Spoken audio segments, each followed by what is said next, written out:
Hello everyone, VSP में जो हम एप्लीकेशंस लगा रहे हैं फॉर्म 1 फाइल करने के बाद जो फॉर्म 2 इशू किए जा रहे हैं उसमें एक मिस्टेक देखने को मिल रही है। वो ये है कि असेसी ने अपलेंट ने जो फॉर्म 1 फाइल करते समय अपनी जो टैक्स डिमांड्स ऑलरेडी पे कर चुका है उसको अगर क्लेम किया है तो उसको पूरी तरीके से वो क्लेम अलाउ नहीं किया जा रहा है। उसके पीछे एक रीज़न है जो देखने को मिला है, वो मैं आपसे डिस्कस कर लेती हूँ यहाँ पे, सो दैट जब आप अपना अब फॉर्म 1 फाइल करें तो इस चीज़ का ध्यान रखें। होता क्या है कि जब हमारी कंप्यूटेशन शीट प्रिपेयर होके आती है ऑर्डर की कॉपी के साथ, तो समटाइम्स हो क्या रहा है कि जो आपने टैक्स पे कर दिए थे उस असेसमेंट ऑर्डर के पास होने से पहले, उनका जो रिबेट है, उनका जो टैक्स पेड का क्रेडिट है, वो आपको कंप्यूटेशन शीट में नहीं मिल रहा है। इस बात को हमने उस टाइम पे ध्यान नहीं दिया, बट जब अब वीएसवी में एप्लीकेशंस लग रही है तो सीआईटी जो एप्लीकेशंस को अप्रूव कर रहा है वो सिर्फ उतना ही क्रेडिट हमें अलाउ कर रहा है जितना हमारा कंप्यूटेशन शीट में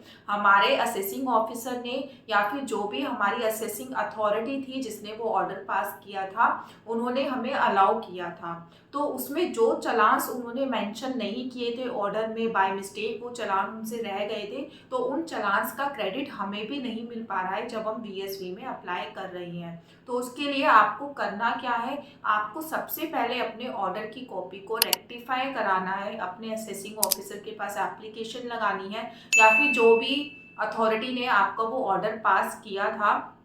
उसको आपको एप्लीकेशन लगा के सबसे पहले आपको वो अपनी ऑर्डर की कॉपी को करेक्ट कराना पड़ेगा। जो भी आपने टैक्सेस पे करे हैं अपनी असेसमेंट के दौरान, अपनी जो फाइनल प्रोसीडिंग्स हैं उसके आने से पहले, वो सब आपको सेट ऑफ कराने होंगे अपने डिमांड ऑर्डर में। फिर जब आप अपना फॉर्म 1 फाइल करेंगे तो फॉर्म 2 में आपको सभी तरीके की रिबेट्स जो आप टैक्स पे करके आए हो वो आपको मिल जाएगी। ये प्रैक्टिकल सिचुएशन मैंने अपनी 2 केसेस में देखी है, तो मैंने सोचा क्यों ना आपसे डिस्कस कर ली जाए। तो अगर आप भी सेम प्रॉब्लम फेस कर रहे हैं या फिर बीएसवी के लिए अप्लाई करने जा रही हैं तो फॉर्म 1 फाइल करने से पहले एक बार अपनी कंप्यूटेशन शीट को अच्छे से जरूर चेक कर ले।